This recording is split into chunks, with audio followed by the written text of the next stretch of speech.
Been gone for a minute. A lot of stuff has happened. Graduated from grad school. Yeah, that was a thing. And just trying to get everything back on track. The show that I want to review is The Politician. I got my little Snapchat filter, little kitty cat ears, just to do something fun and change it up. So let's get into this review. Okay guys, let's talk about the Netflix show, The Politician. The Politician is about a high school student council election. It follows Payton Hobart, played by Ben Platt, who's been in Pitch Perfect and Pitch Perfect 2, and is a wealthy student from Santa Barbara with aspirations of becoming the United States president. Now, I know you're probably thinking, who cares about high school politics? However, don't let the setting turn you off. This is a good show. I believe the writers and the creator of the show chose a high school setting because it's a small and controlled setting which can be used as a microcosm. So they're using something small to describe something big, if that makes sense. Anyway, the show follows Payton and his political team as they traverse the high school political landscape. Now, just a side note before we go any further, the creator of the show is Ryan Murphy. That's right, the same Ryan Murphy that created Glee, American Horror Story, Pose, Scream Queens, and American Crime Story, The People vs. OJ, and the assassination of Gianni Versace. So you know he knows a thing or two about telling stories. And although the setting is in high school, the topics and experiences are more advanced than your regular high school audience. Gwyneth Paltrow plays Payton's mom, which I feel is a perfect casting decision because in my mind, Gwyneth comes from this world of affluency. She has that blog or vlog called Goop, which is a luxury lifestyle website. Nothing on this website is cheap, okay? I checked it out. Anyways, on with the story. So to make this story super short, because I want you guys to see it, Payton is trying to get into Harvard because that's the university that churns out presidents like President Obama, President George Bush, John Adams, John Quincy Adams, JFK, and Franklin D. Roosevelt. He feels like by becoming student council president, this would be a great addition to his Harvard admission package.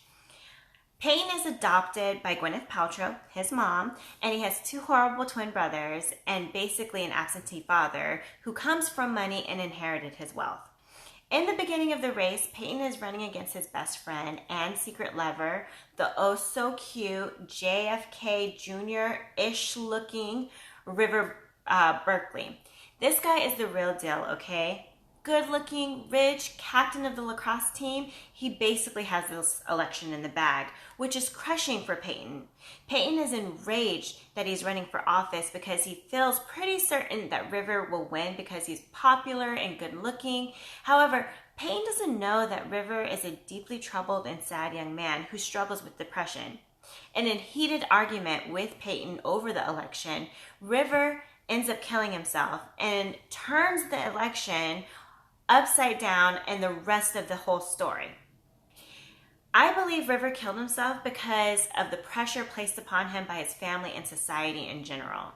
He couldn't handle it, coupled with the fact that he was a closeted gay man, made his life even more difficult. The death of River will have a lasting effect through the entirety of the show. People think Payton killed River because Payton wants to win at all costs. River's girlfriend, Astrid, then steps up and takes River's place as the high school president nominee and rival to Payton and runs with her VP, a proud black non-binary student. Seeing that Astrid is trying to secure the vote by adding diversity to her campaign, Payton feverishly looks for a sympathetic and relatable VP to balance out his often cold, calculated, and polished persona. Now enters Infinity Jackson, a teenager with an unknown cancer that is bright and full of life. However, not everything is as it appears. Infinity comes as a package deal with her grandmother and caregiver, Dusty Jackson, who is an overbearing grandma and ever so protective of her granddaughter's illness. Infinity's grandmother is a recognizable face as she's worked on many Ryan Murphy productions. She's the incomparable Jessica Lange, and her acting doesn't disappoint in this role. She is what you call nice nasty, always smiling and sounding sweet while doing something dastardly and devious behind in the background. So a lot of things happen and things unfold which lead to revelations about Payton, Infinity, Skylar, and Astrid. Payton ultimately wins the presidency, but at a very high cost, and it basically becomes ineffective at his job as president. His friend and lover River has died, his advisory team is fractured, and his VP is not who she claims to be, and he sucks at his job. On top of all of that, he's dealing with issues at home. Lost and purposeless, Payton receives another crushing blow that his acceptance into Harvard has been revoked. I told you, he goes through a lot to win this presidency. He is beside himself. Upon graduation, Payton ends up going to NYU and singing drunk and jazz dives. Now, NYU is nothing to sneeze at, let me tell you.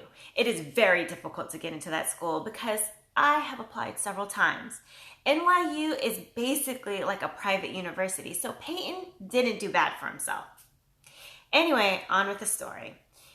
His ambition made him cold and unable to feel things, and his bittersweet triumph left him broken and feeling empathetic to others. In the final episode of The Politician, we follow Astrid, Skylar, Payton's advisory team, and Payton during the first year of post-graduation, and everyone is trying to find themselves and their place in the world. However, something is missing. The plans they had for themselves in high school aren't exactly panning out the way they hoped, and everyone is coping with those realities. In an effort to find themselves and give themselves purpose, as well as pull Payton out of his alcoholic stupor, they bring everyone together and convince Payton to run for office against a 13 or 14-year incumbent, and that's how the show ends. I really like this show because there's a lot of parallels to the political world, and everyone who knows me knows I love politics and the dynamics that come along with that. Also, this is a commentary on ambition. So many of us are blinded by our ambition and feel like we need to be at a certain point at a certain time. And when we don't meet that point, we are depressed and disappointed. I know you guys are probably tired of hearing me relate everything to acting or the entertainment industry, but a lot of young people come to California and New York all bright-eyed and bushy-tailed with goals and expectations of making it big by a certain time. And when they don't reach success by a certain time frame, they become jaded, depressed, and disappointed. This can be applied to any field or industry, but since I'm in the entertainment industry, it resonated the most with me in that regard. I love the song in the final episode, sung by Payton. It's a Billy Joel song called Vienna. It's such a poignant song, and it accurately sums up the show in its entirety. It's like the saying goes, success is a journey, not a destination. The doing is often more important than the outcome. Ambition was Payton's biggest attribute and biggest flaw.